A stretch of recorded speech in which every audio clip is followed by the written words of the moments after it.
RS यूनानी pharmacy, गुर्दे, पित्ते में पथरी, दोबारा पथरी ना होने का किया जाता है मुकम्मल इलाज। फैटी लीवर मेडिसिन भी दस्तयाब। बहादुरपुरा एक्स रोड 9390610436 पर कांटेक्ट करें। नांदेड़ ज़िले के नरसी के मुकाम से तफ्तीशी एजेंसियों ने शेख शकील शेख सत्तार नामी एक नौजवान को पूछताछ के लिए हिरासत में लिया है, जो कि एक व्हाट्सएप ग्रुप से ताल्लुक़ रखने वाले मुलजुम के साथ ताल्लुक़ रखता था।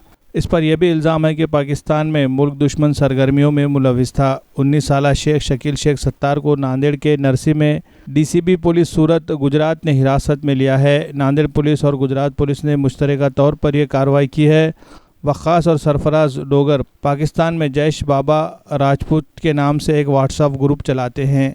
इस ग्रुप में गुजरात के सूरत से सोहेल तैमूर और बिहार के शहनाज भी शामिल था। इन मुलजिमान ने मिलकर सनातन संघ के कौमी सदर उपदेश राणा, हैदराबाद के MLA Raja Singh, Sudarshan news channel के एडिटर सुरेश चौहान और BJP लीडर नुपुर शर्मा को जान से मारने की धमकी दी थी। इस ग्रुप में बैरून मुल्क से असला ख़रीदने की बातचीत भी हुई थी। देखा गया कि इन मुलजिमान के व्हाट्सएप चैट्स में शेख शकील शेख सत्तार, साकिर नरसी नांदेड़ भी शामिल था। गुजरात पुलिस ने एक शेख शकील को नरसी से हिरासत में लिया है और पूछताछ के लिए इसे सूरत ले जाया गया है।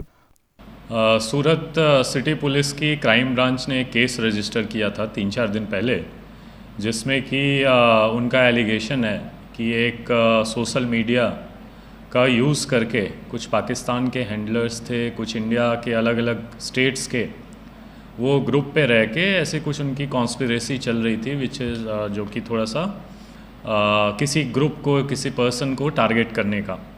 तो उस सिलसिले में एक जो पार्टिसिपेंट था, एक आरोपी जो था, वो नांदेड़ का भी था। उसका ऐसा संशय था सूरत पुलिस की, तो उनकी क्राइम ब्रांच टीम नांदेड़ आई हुई थी।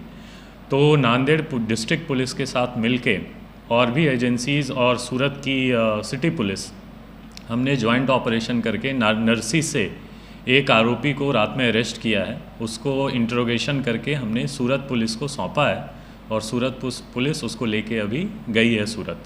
तो इसके आगे की जो तपासनी है वो सूरत पुलिस करेगी। हम लोग भी यहाँ पे उसका थोड़ा बहुत क्या बैकग्राउंड था, हम लोग भी उसको चेक करेंगे। देखिए, इसका हमारे पास, क्योंकि ये केस सूरत पुलिस ने रजिस्टर किया है और जो तपास के डॉक्यूमेंट्स, ग्रुप्स की इन्फॉर्मेशन सारी सूरत पुलिस के पास हैं, तो हम पूरे सिक्योरिटी और वेरिफिकेशन के साथ नहीं कह पाएंगे कि डिटेल्स क्या हैं, बट ऐसा ही जो हमें प्राइम FSI इन्फॉर्मेशन दिया गया है उनके द्वारा, ऐसा ही कुछ इन्फॉर्मेशन था जो मीडिया में भी बताया गया है।